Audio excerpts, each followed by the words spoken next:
Rampurhat college ময়দানে এবার দুর্গাপুজোয় theme তৈরি হচ্ছে ইন্দ্র রাজসভা। পুরো প্যান্ডেলটাকে একটা রাজকীয় সাজে সাজানোর চেষ্টা করা হয়েছে, যেন দেখে মনে হয় সত্যি এটি ইন্দ্র রাজসভা।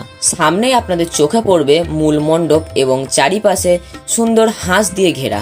আর আপনারা কি জানেন এই প্যান্ডেল তৈরি করতে ব্যবহৃত হয়েছে এই সমস্ত ফলগুলি?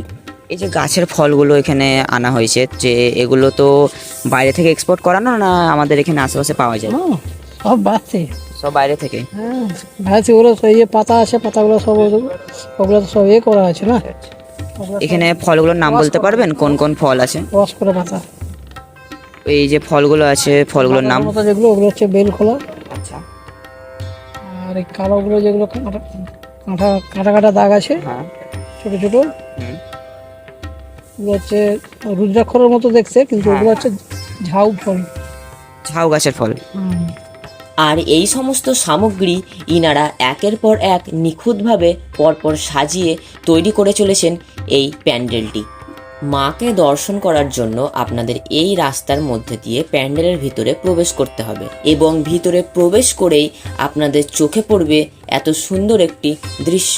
ভেতরে গেলেই আপনারা বুঝতে পারবেন মণ্ডপটি সজ্জিত করা হয়েছে বিভিন্ন ধরনের প্রাকৃতিক উপাদান দিয়ে, আর প্রত্যেকেই খুব মন দিয়ে তাদের কাজগুলো করছিলেন। আমার পার্সোনালি এই কাকুটার কাজ খুবই ভালো লেগেছে। থার্মোকলকে কেটে এত সুন্দর ডিজাইন যে এত তাড়াতাড়ি করা সম্ভব তা আমি এই ব্যক্তিকে দেখেই বুঝতে পারলাম। আমি মন থেকে তাকে স্যালুট জানাই এই কাজের জন্য।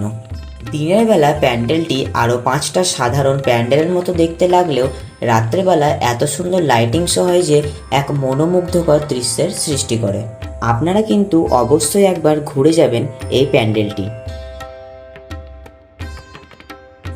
সবশেষে আমি সেই সকল মানুষগুলোকে মন থেকে শ্রদ্ধা জানাতে চাই যাদের অক্লান্ত কঠোর পরিশ্রমের ফলেই আমরা প্রতি বছর নিত্য নতুন থিমের প্যান্ডেল দেখতে পাই।